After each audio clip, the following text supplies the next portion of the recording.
إن الحمد لله نحمده ونستعينه ونستغفره ونعوذ بالله من شرور أنفسنا ومن سيئات أعمالنا من يهده الله فلا مضل له ومن يضلل فلا هادي له وأشهد أن لا إله إلا الله وحده لا شريك له وأشهد أن محمدًا عبده ورسوله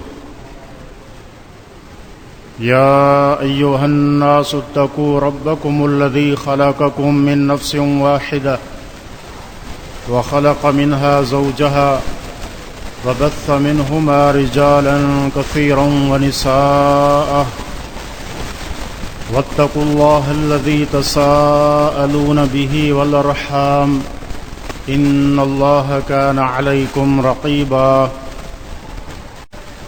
يا أيها الذين آمنوا اتقوا الله حق تقاته ولا تموتن إلا وأنتم مسلمون يا أيها الذين آمنوا اتقوا الله وقولوا قولا سديدا يصلح لكم أعمالكم ويغفر لكم ذنوبكم ومن يطع الله ورسوله فقد فاز فوزا عظيما اللهم صل على محمد وعلى آل محمد كما صليت على إبراهيم وعلى آل إبراهيم إنك حميد مجيد اللهم بارك على محمد وعلى آل محمد كما باركت على إبراهيم وعلى آل إبراهيم إنك حميد مجيد أما بعد فإن خير الكلام كتاب الله وأحسن الهدي هدي محمد صلى الله عليه وسلم وشر الأمور محدثاتها فإن كل محدثة بدعة وكل بدعة ضلالة وكل ضلالة في النار أعوذ بالله السميع العليم من الشيطان الرجيم من همزه ونفخه ونفثه بسم الله الرحمن الرحيم روى البخاري من حديث أنس رضي الله عنه عن النبي صلى الله عليه وسلم قال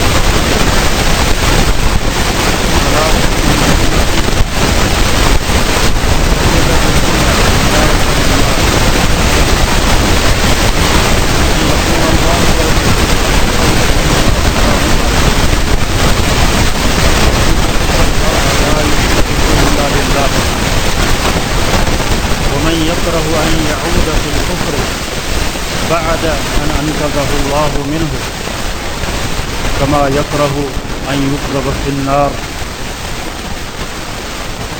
رب اشرح لي صدري ويسر لي أمري واحلل عقدة من لساني يفقهوا قولي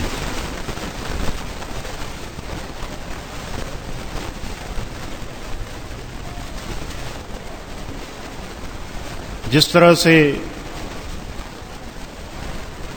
ہمارے جسم کی ایک غذا ہے کھانے اور پینے کی صورت میں، اسی طرح ہمارے دل کی بھی ایک غذا ہے، اور وہ غذا ہے اللہ رب العزت کے ایمان کا دل میں اتر جانا، اور جس طرح سے انسان کا جسم بیمار ہوتا ہے، اسی طرح یہ دل بھی بیمار ہوتا ہے۔ جس طرح سے جسمانی امراض کا علاج کیا جاتا ہے، اسی طرح جو دل کی بیماریاں ہیں ان کا بھی علاج ہے۔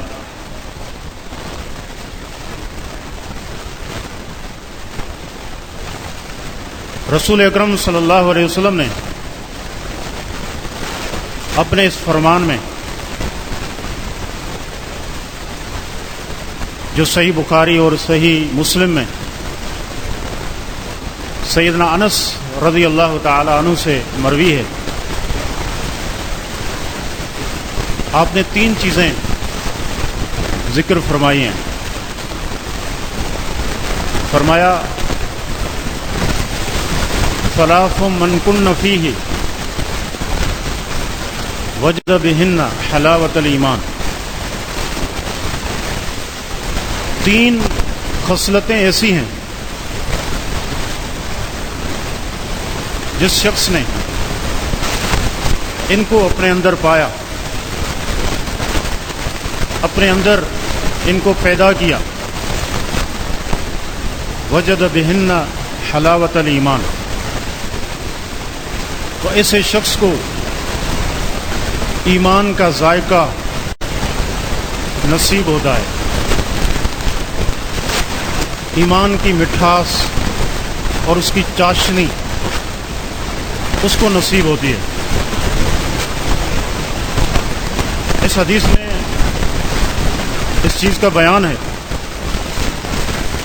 کہ جس طرح کھانے پینے کا ایک ذائقہ ہوتا ہے، ظاہری غذا کا، جسے کھانے پینے والا محسوس کرتا ہے، اسی طرح ایمان کا بھی ایک ذائقہ ہے، ایمان کی بھی ایک لذت ہے، اور یہ لذت اللہ تعالیٰ ہر کسی کو عطا نہیں فرماتا، بلکہ اس کے بھی اسباب ہیں۔ جس طرح بیمار آدمی جب بیمار ہوتا ہے اس کے منہ کا ذائقہ بدل جاتا ہے،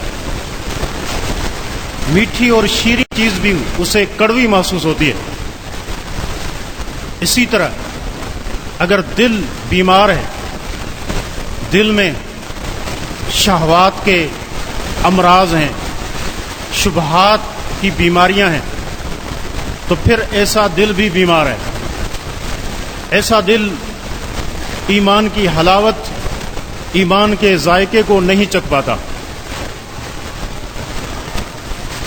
اور یہ ایمان کی حلاوت ایسی چیز ہے کہ اگر یہ نصیب ہو جائے تو پھر سب سے بڑی نعمت انسان جو اپنے لیے سمجھتا ہے وہ ایمان ہے، وہ دین اسلام ہے۔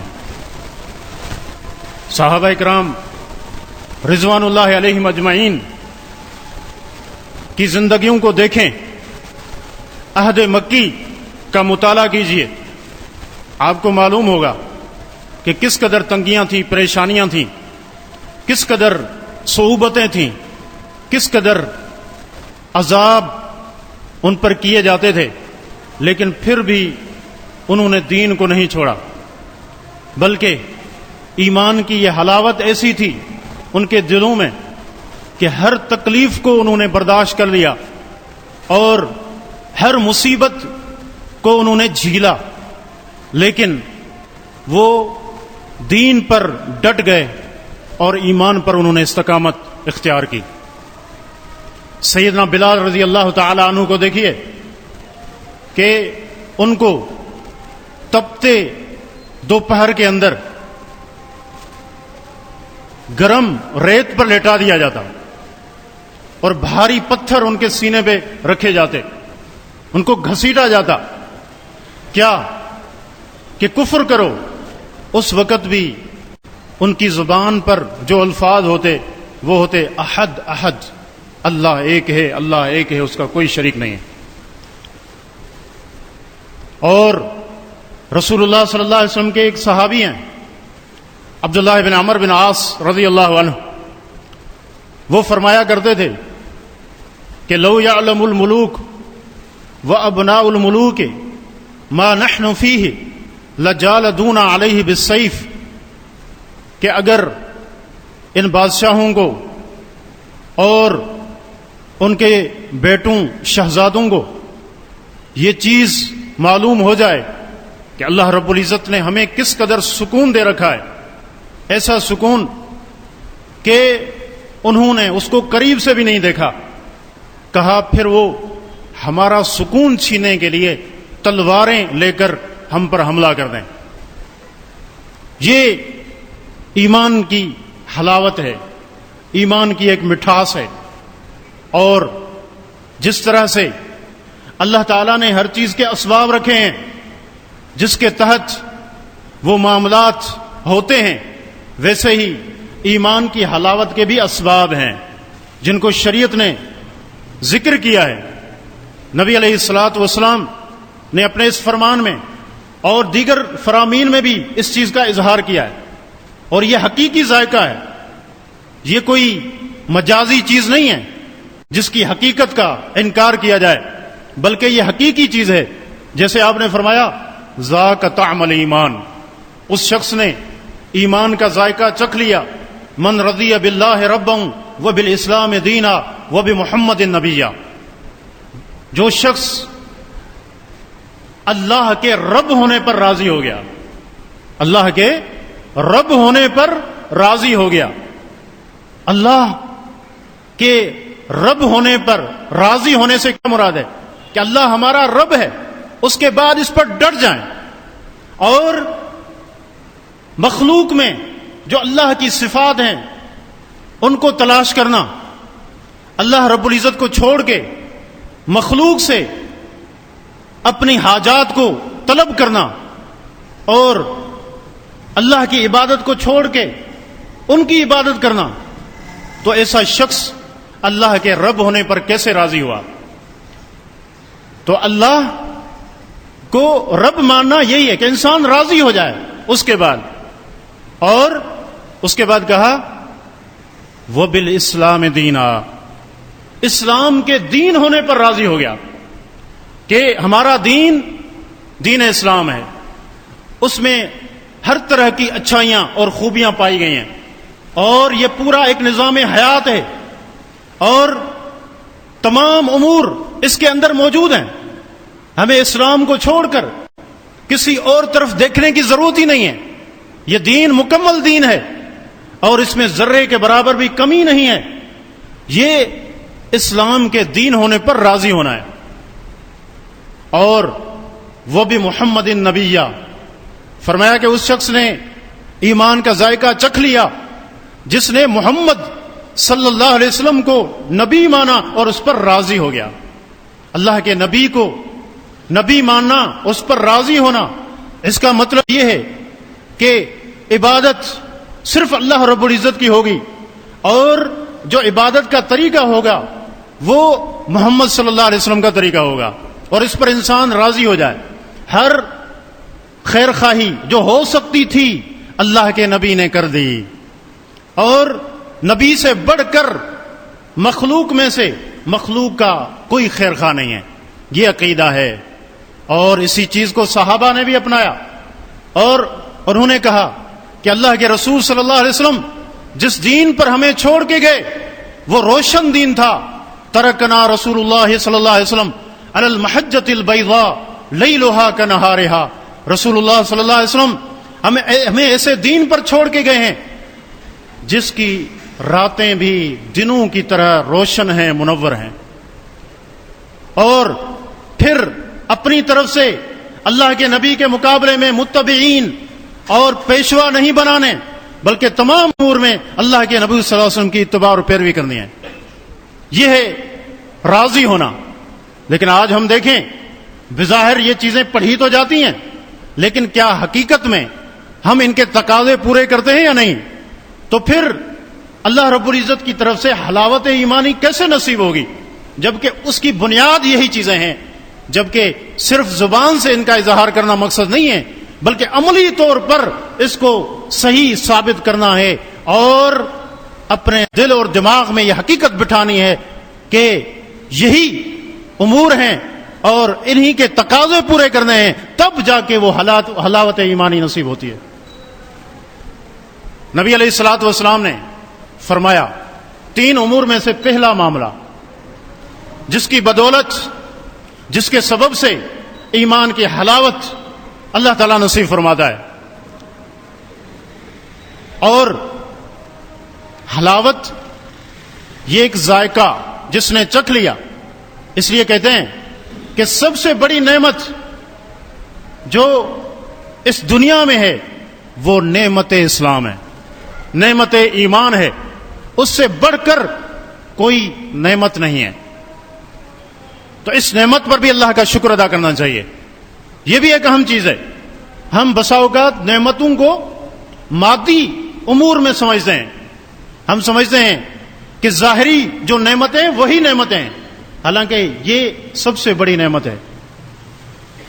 جیسے اللہ تعالیٰ نے فرمایا وَأَتْمَمْتُ عَلَيْكُمْ نِعْمَتِي، میں نے اپنی نعمت تم پر پوری کی۔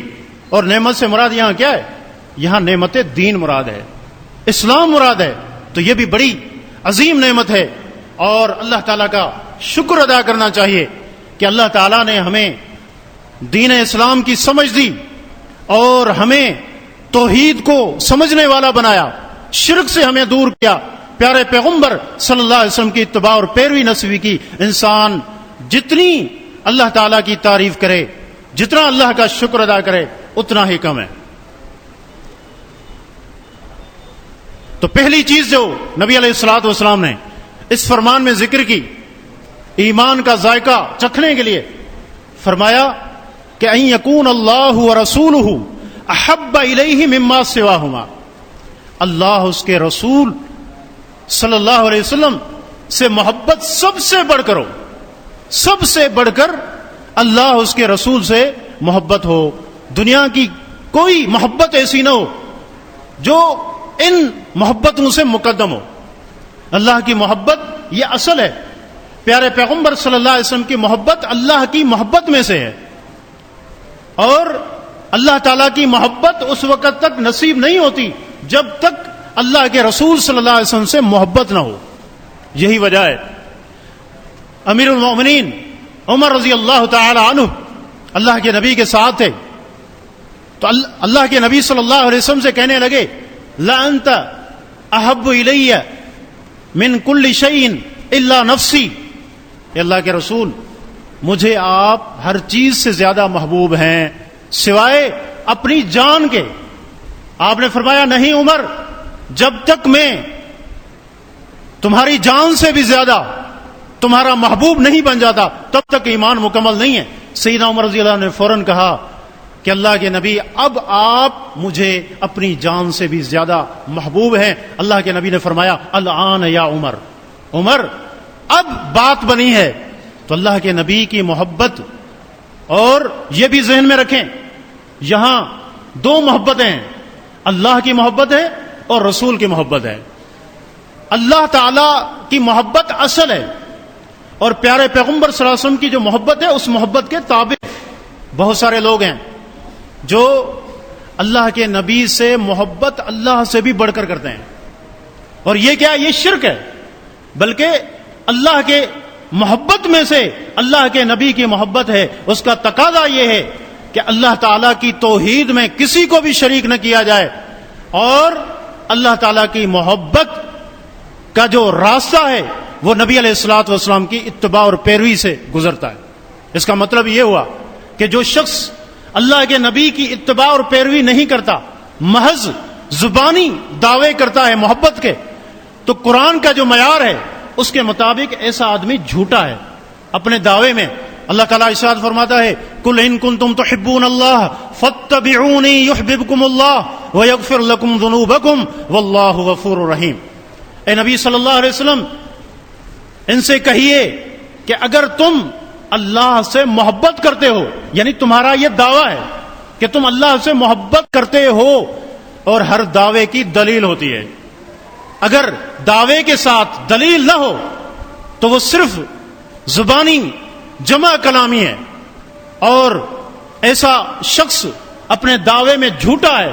قُلْ هَاتُوا بُرْهَانَكُمْ إِن كُنتُمْ صَادِقِينَ، اگر تم سچے ہو تو اپنے دعوے کی دلیل لے کر آؤ، یہ ہے اصل بات۔ تو تو اللہ کی محبت یہ ایک دعویٰ ہے.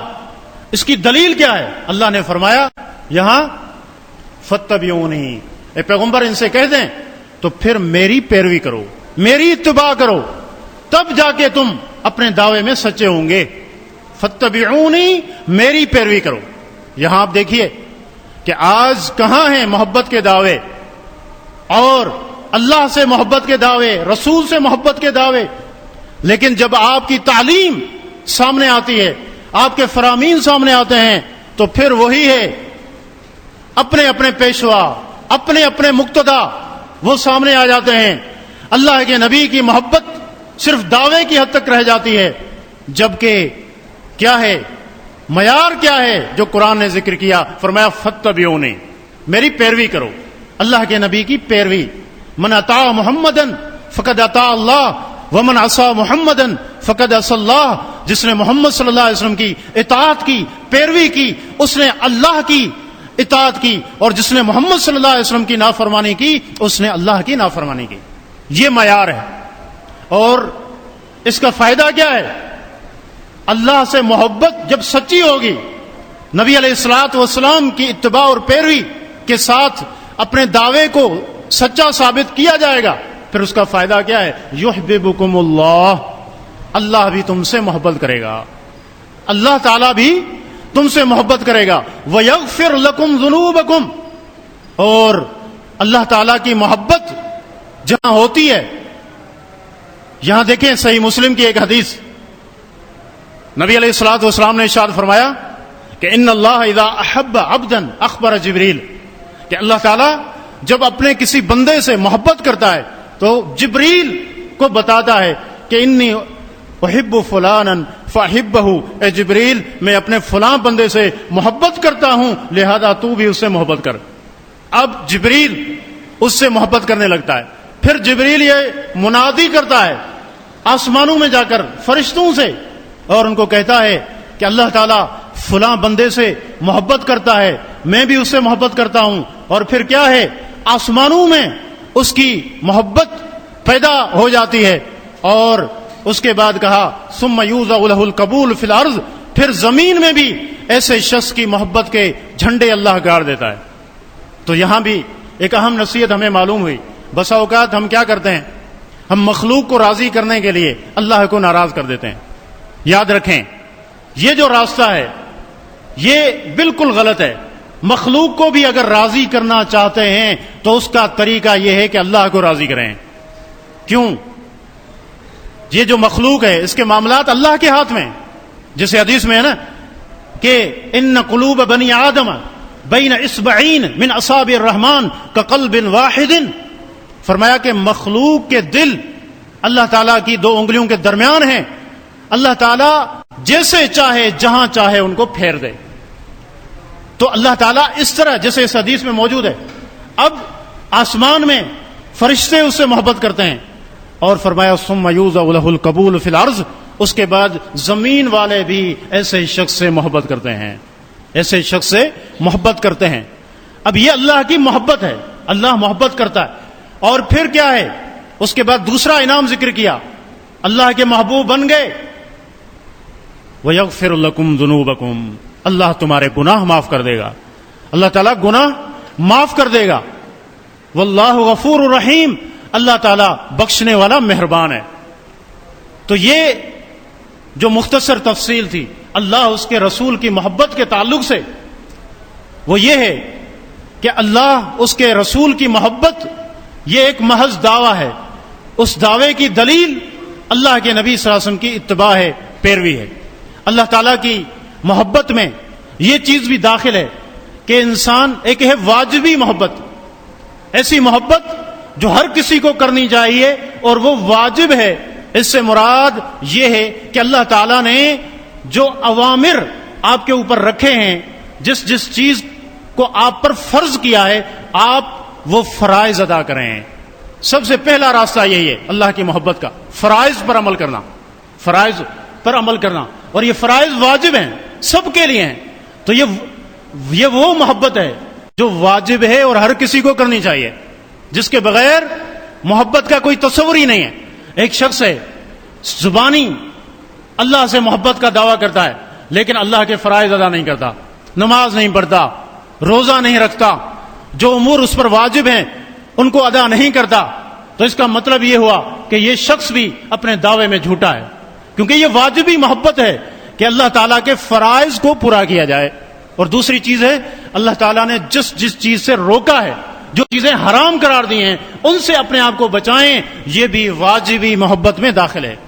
واجبی محبت میں داخل ہے کہ جو اللہ نے جو چیزیں حرام کی ہیں ان سے اپنے آپ کو بچایا جائے، یہ بھی اس بات کی دلیل ہے کہ یہ شخص محبت کے تقاضے پورے کر رہا ہے۔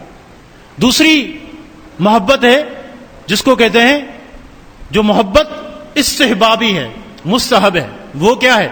فرائض کو ادا کرنے کے بعد گناہ جن سے بچنا واجب ہے، ضروری ہے، جو حرام امور ہیں ان سے اپنے آپ کو بچائے، اس کے بعد نوافل کی طرف آئے، نوافل کو ادا کرے۔ اور کیونکہ نوافل کا یہ راستہ بھی ایسا ہے، وما یزال عبدی یتقرب الی بالنوافل حتی احبہ، اللہ تعالیٰ فرماتا ہے ایک بندہ نوافل میں محنت کرتا ہے، یعنی نوافل اس کا مطلب یہ ہے کہ فرائض اس نے پورے کیے ہوئے ہیں، فرائض پورے کیے ہوئے ہیں، مثلا 5 نمازیں پڑھتا ہے، اس کے بعد سنن رواتب ہیں، اور اسی طرح تہجد ہے، دیگر اعمال ہیں، تو فرائض کے بعد یہ نوافل ہیں۔ نوافل نفل سے نکلا ہے، اور اس کو کہتے ہیں ایسی چیز جو زائد ہو، اضافی ہو، یعنی یہ بھی چونکہ فرض سے اضافی چیزیں ہیں، ان کا اجر و ثواب بہت زیادہ ہے، لیکن فرائض کو ادا کرنے کے بعد جب انسان نوافل کی پابندی کرتا ہے تو ایسا شخص اللہ کا محبوب ہو جاتا ہے، ایسا شخص اللہ کا محبوب ہو جاتا ہے۔ اور اسی طرح جب انسان جو حرام امور ہیں ان سے اپنے آپ کو بچاتا ہے تو اس کے بعد مکروہات ہیں، ایسے معاملات ہیں کہ انسان ان سے بچے تو اس کے لیے اجر و ثواب ہے، تو ان کو اختیار کرے۔ یہ وہ راستہ ہے، محبت کا راستہ ہے، یہ اس کو کہتے ہیں، یہ محبت کے درجات ہیں۔ ایک تو واجبی ہے جو سب نے کرنا ہے، جو فرائض ہیں اور حرام امور ہیں، فرائض کو ادا کرنا اور حرام امور سے اپنے آپ کو بچانا، یہ واجبی ہے، اور اس کے علاوہ نوافل ہیں۔ اور دیکھیں اللہ تعالیٰ نے کتنی چیزیں رکھی ہیں کہ انسان ان کو کر کے اپنے رب کو راضی کر لے، کوئی ایک چیز نہیں رکھی، کوئی ایک ایسا عمل نہیں ہے، بلکہ بہت سارے اعمال ہیں۔ تو اس میں اللہ تعالیٰ کی رحمت اور ایک بندوں سے ایک محبت اور پیار ہے کہ اللہ تعالیٰ اپنے بندوں کو معاف کرنا چاہتا ہے، اسی لیے اس قدر مواقع ہیں مغفرت کے۔ آپ دیکھیں ماہ رمضان اور دیگر جو امور آتے ہیں ان میں اعمال ہوتے ہیں، نفلی اعمال ہوتے ہیں، ان کا کتنا اجر و ثواب ہوتا ہے۔ تو اس کا مقصد یہی ہوتا ہے کہ اللہ تعالیٰ اپنے بندوں کو معاف کرنا چاہتا ہے۔ ما یفعل اللہ بعذابکم ان شکرتم وآمنتم، فرمایا کہ اللہ تمہیں عذاب دے کر کیا کرے گا اگر تم شکر کرنے والے بن جاؤ، اور اگر تم ایمان لانے والے بن جاؤ، ایمان کے تقاضے پورے کرو، شرک سے اپنے آپ کو بچاؤ، تو اللہ تمہیں عذاب دے کر کیا کرے گا۔ اللہ تو قدردان ہے، اللہ کی صفت ہے شکور، شکور کا معنی قدردان، شاکر، اسی سے بندوں کی قدر کرنے والا۔ آپ دیکھیں اللہ کی رحمت کے مظاہر کتنے ہیں۔ اللہ تعالیٰ نے جو نیکی ہے اس کو کم از کم 10 گنا رکھا ہے، یہ بھی اللہ کی رحمت کا ایک مظہر ہے کہ ایک شخص جو نیکی کرتا ہے کم از کم وہ 10 نیکیاں لکھی جاتی ہیں۔ من جاء بالحسنۃ فلہ عشر امثالھا، اللہ تعالیٰ قرآن میں ارشاد فرماتا ہے کہ جو شخص ایک نیکی کرتا ہے وہ 10 کے برابر ہیں، یہ کم از کم ہے۔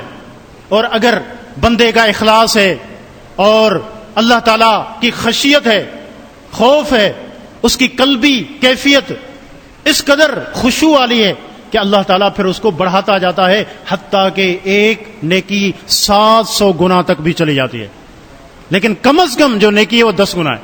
اسی سے بعض سلف کہا کرتے تھے کہ وَوَيْلٌ لِمَنْ غَلَبَتْ آحَادُهُ أَعْشَارَهُ، اس شخص کے لیے ویل ہو، اس شخص کے لیے ہلاکت ہے کہ جس کی اکائیاں اس کی دہائیوں پر غالب آ جائیں۔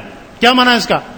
یعنی جو گناہ ہے وہ ایک ہی لکھا جاتا ہے، وہ دو نہیں لکھے جاتے، تین نہیں لکھے جاتے. یہ اللہ کی رحمت ہے.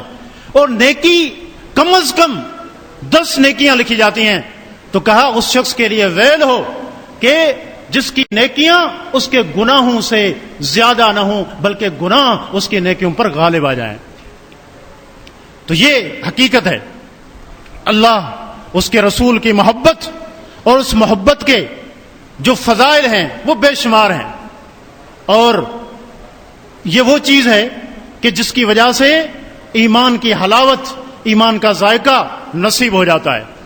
دوسری چیز جو اس حدیث میں بیان ہوئی ہے وہ ہے ان یکون اللہ ورسولہ احب الیہ مما سواہما. اللہ، اس کے رسول کی محبت سب سے بڑھ کر ہو، یہ پہلی چیز تھی. اور دوسری چیز ہے وَيُحِبَّ الْمَرْءَ لَا يُحِبُّهُ إِلَّا لِلَّهِ، کہ کسی سے اگر محبت ہو تو صرف اللہ کے لیے ہو. اس کو کہتے ہیں الحب فی اللہ والبغض فی اللہ. اللہ کے لیے محبت ہو، اللہ کے لیے نفرت ہو. اور حدیث میں آتا ہے اوثق اور الایمان، ایمان کا مضبوط ترین کڑا ہے. یہ مضبوط ترین کڑا ہے کہ انسان ایسا ہو جائے، اللہ کی محبت اس قدر زیادہ ہے کہ اب دنیاوی تعلقات اس کے اسی کے ارد گرد گھومتے ہیں. اللہ کے لیے کسی سے محبت کرے، اللہ کے لیے کسی سے نفرت کرے. سنن نبی داؤد کی روایت ہے من احب للہ، جس شخص نے اللہ کے لیے محبت کی، وہ ابغض للہ، اللہ کے لیے بغض رکھا، وہ اعطا للہ، اللہ کے لیے کسی کو دیا، وہ منع للہ، اللہ کے لیے کسی سے کوئی چیز روکی تو اللہ کے لیے روکی، فقد استکمل الایمان، اس شخص کا ایمان مکمل ہو گیا. اس شخص کا ایمان مکمل ہو گیا. اور اس کے بڑے فوائد ہیں، بڑے ثمرات ہیں، حتیٰ کہ دنیا میں ایسے لوگ اللہ کے محبوب بن جاتے ہیں. صحیح مسلم کی روایت ہے، ایک شخص اپنا راستہ لے کے جا رہا تھا. اللہ نے بطور امتحان ایک فرشتے کو اس کے راستے میں بٹھا دیا. جب یہ شخص وہاں آیا تو اس فرشتے نے پوچھا این ترید، آپ کہاں جا رہے ہیں، کہاں کا ارادہ ہے؟ تو اس نے کہا ارید اخن لی فی اللہ، میں اپنے ایک بھائی سے اللہ کے لیے محبت کرتا ہوں، اس بھائی سے ملنے کے لیے جا رہا ہوں. دیکھیں ذرا، اب اللہ کے لیے محبت کرتا ہوں. تو وہ فرشتہ پھر پوچھتا ہے کیا اللہ کے لیے یا کوئی اور کام بھی ہے؟ دنیاوی کام بھی ہوتے ہیں، کاروباری معاملات بھی ہوتے ہیں، ان کے لیے لوگ دور دراز کے سفر کرتے ہیں. کہا نہیں، بس یہی چیز ہے، غیر انی احببتہ فی اللہ، بس یہی چیز ہے کہ مجھے اس سے محبت ہے اللہ کے لیے، اللہ کی رضامندی کے لیے. فرمایا کہ ابشر، خوش ہو جا، اللہ نے مجھے یہاں بھیجا ہے یہ بتانے کے لیے کہ ان اللہ یحبک کما احببتہ فی، کہ جس طرح تو اپنے اس بھائی سے اللہ کے لیے محبت کرتا ہے، اللہ کی رضامندی کو حاصل کرنے کے لیے تم نے یہ عمل کیا ہے، تو خوش ہو جاؤ کہ اللہ بھی تجھ سے محبت کرتا ہے، اللہ بھی تجھ سے محبت کرتا ہے. اور یہ دنیا میں سب سے بہترین تعلق ہے، بہترین تعلق ہے. اور آپ دیکھیں اس کے علاوہ جو تعلقات ہوتے ہیں ان کے مقاصد ہوتے ہیں، دنیاوی فائدے ہوتے ہیں. کوئی کسی بڑے عہدے پر ہے، کوئی اس سے عزت سے مخاطب ہوتا ہے، تو یہ جو عزت ہے یہ عارضی ہے. جب تک یہ عہدہ اس کے پاس ہے تب تک تو یہ چیز موجود ہے، لیکن جیسے ہی وہ چیز ختم ہوگی تو پھر وہ ایسے ہو جائیں گے جیسے اس کو کوئی جانتا ہی نہیں ہے. اور جبکہ اللہ کے لیے جو تعلق ہوتا ہے تو وہ جاری رہتا ہے، اس میں مضبوطی آتی ہے کہ اللہ کی محبت جس کی بنیاد ہے یہ وقت کے ساتھ ساتھ یہ مضبوط ہوتا ہے. حتیٰ کہ دنیا میں تو یہ ساتھ ہوتا ہی ہے، قیامت کے روز بھی یہ دوستی باقی رہے گی. الاخلاء یومئذ بعضهم لبعض عدو الا المتقین. فرمایا الاخلاء، اخلاء یہ خلیل کی جمع ہے. آپ غور کریں، عربی زبان الفاظ کے لحاظ سے غنی زبان ہے، بہت سارے دوست کے لیے الفاظ ہیں، لیکن اللہ نے یہاں خلیل کا لفظ استعمال کیا ہے. خلیل اس دوست کو کہتے ہیں جو دلی دوست ہو.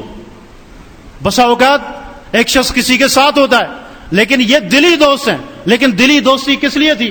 دنیا کے لیے تھی. فرمایا کہ دلی دوست بھی ایک دوسرے کے دشمن ہو جائیں گے قیامت کے دن سوائے متقین کے. جو متقی ہوں گے، جن کے تعلق کی اساس اور بنیاد اللہ رب العزت کی رضامندی ہوگی، یہ محبت قائم رہے گی اور یہ جنت میں بھی باقی رہے گی. یہ ہے دوستی، اللہ کے لیے محبت کرنا. آپ دیکھیے اس کے ثمرات میں سے ایک ثمرہ یہ بھی ہے کہ انسان دنیا میں جب نیکی سے پیچھے ہونے لگتا ہے تو اس کے یہ دوست جن کی بنیاد دین پر ہے وہ اس کو سنبھالتے ہیں اور آتے ہیں اور کوشش کرتے ہیں کہ ہمارا یہ بھائی نیکی کے سفر میں ہمارے ساتھ ہو، اس کو پیچھے نہیں چھوڑتے. یہ تعلق دنیا میں بھی بڑا مبارک ہے. جبکہ اس کے مقابلے میں جو تعلق صرف دنیا کے لیے ہے، گناہ کرنے کے لیے بھی ہے. نوجوان ایک دوسرے سے تعلق رکھتے ہیں، کیوں؟ اس لیے کہ وہ گناہ کرنا چاہتے ہیں اور اس تعلق سے ان کی دوستیاں ہوتی ہیں. اس لیے نبی علیہ السلام نے فرمایا المرء علی دین خلیلہ فلینظر احدکم من یخالل، کہ جو انسان ہے وہ اپنے دوست کے دین پر ہوتا ہے. تم میں سے ہر شخص دیکھے اس کی دوستی کس کے ساتھ ہے. اور کہتے ہیں کہ آپ کسی کے بارے میں جاننا چاہتے ہیں، اس کو نہ جانیں بلکہ یہ دیکھیں کہ ان کی دوستی کن لوگوں کے ساتھ ہے، بس وہ بھی ایسا ہی ہوگا. کیوں؟ نبی علیہ الصلوۃ والسلام فرماتے ہیں الارواح جنود مجندہ، کہ یہ جو روحیں ہیں یہ جکڑے ہوئے لشکر ہیں. روحیں جکڑے ہوئے لشکر ہیں. کیا مانا؟ اللہ تعالیٰ نے جب روحوں کو پیدا کیا تھا تو اچھی روحیں بھی تھیں، بری روحیں بھی تھیں. اب دنیا میں جو جیسی روح ہوتی ہے وہ ویسے ہی شخص کو اپنا دوست بناتی ہے. اگر اچھی روح ہوگی تو اس کے دوست بھی اچھے ہوں گے، اگر بری تھی تو اس کی دوستی بھی برے لوگوں سے ہوگی. فرمایا جب یہ دنیا میں آئے فما تعارف منہا ائتلف وما تناکر عنہا اختلف، جس سے یہ مانوس ہوا اس سے جڑ گیا اور جس سے اس نے دوری محسوس کی تو اس سے دور ہو گیا. کیونکہ یہ اللہ کی تقسیم تھی کہ اللہ نے ایسی روحیں پیدا کی تو دنیا میں بھی انسان ویسا ہی بنتا ہے جیسا اس کا مزاج ہے، جیسی اس کی طبیعت ہے. اب یہاں اختصار کے ساتھ دو واقعات جس سے آپ اندازہ لگائیں گے کہ دوستی کا معاملہ کتنا خطرناک ہے. خصوصاً اپنے بچوں پر، ان پر خصوصی نظر رکھیں کہ آج ان کی دوستیاں کن کے ساتھ ہیں، ان کی دوستیاں اور تعلق کن کے ساتھ ہیں، ان پر نظر رکھیں. آج معاشرہ جو خرابی کی اتھا گہرائیوں کے اندر گرا ہوا ہے اور بسا اوقات گھر میں آپ محسوس نہیں کرتے، آپ کا ماحول اچھا ہے، لیکن باہر میں اس کو کوئی ایسا دوست مل جاتا ہے جو اس کو برباد کر کے رکھ دیتا ہے. یہ خیر خواہی ہے. ان معصوموں کے ساتھ ان کو اچھے دوستوں کے ساتھ جوڑیں، اچھی جگہوں پر لے آئیں، قرآنی حلقات میں ان کو رکھیں، دیندار لوگوں کے پاس ان کو لے کر آئیں، مسجد کا راستہ ان کو دکھائیں. یہ تربیت ہے جو انتہائی ضروری ہے اس دور میں. اب دیکھیں ابو طالب اللہ کے نبی کے چچا، کس قدر اللہ کے نبی سے محبت تھی وہ محتاج بیان نہیں ہے. پوری قوم سے انہوں نے جو ہے دشمنی مول لی. کیوں؟ حالانکہ وہ مشرک تھے. اللہ کے نبی سے طبعی محبت تھی.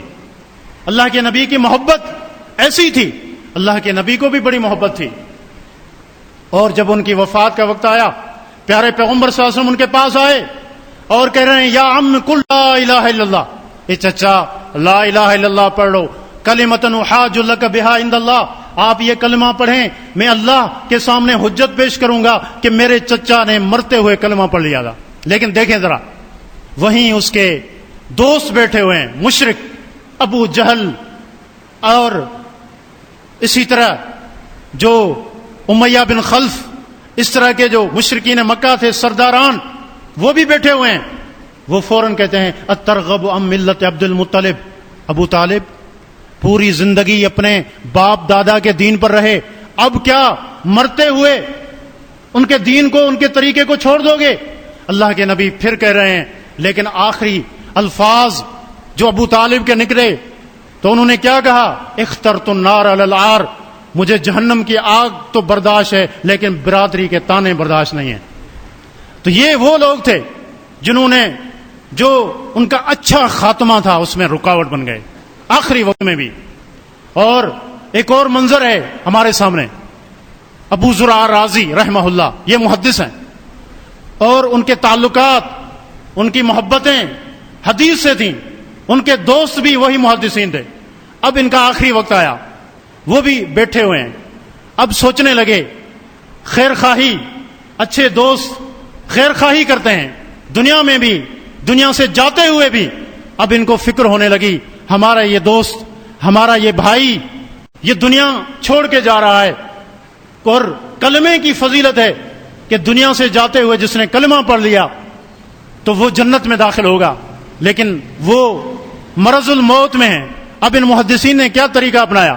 سب نے کہا کہ یہ محدث ہے، حدیث سے ان کو محبت ہے، ہم ایسا کرتے ہیں ہم خود ہی وہ حدیث پڑھنا شروع کر دیتے ہیں۔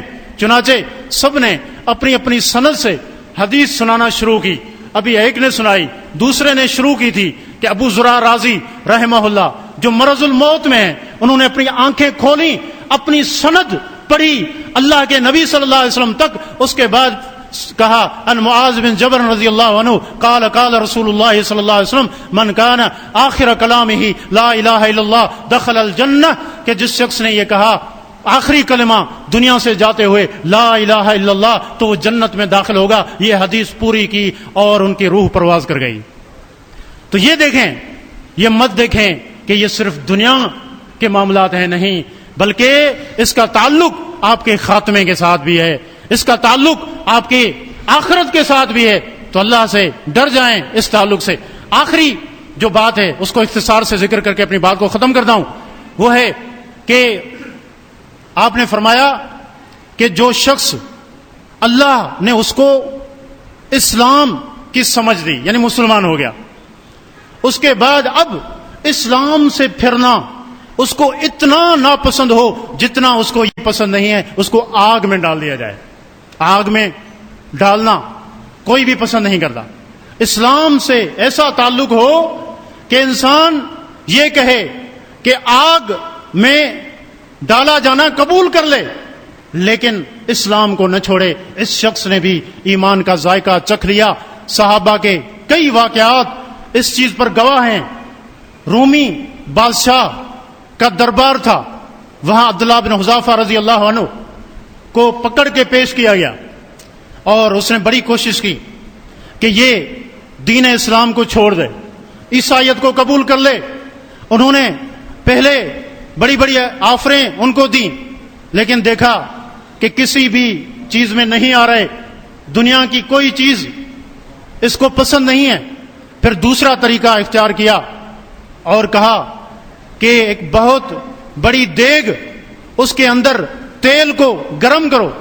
جب کھولنے لگی اس کے بعد کہا کہ اب بھی وقت ہے، اسلام کو چھوڑ دو ورنہ یہ جو دیگ آپ دیکھ رہے ہیں اس میں جو تیل ہے وہ کھول رہا ہے، ہم اس کے اندر تجھے ڈال دیں گے۔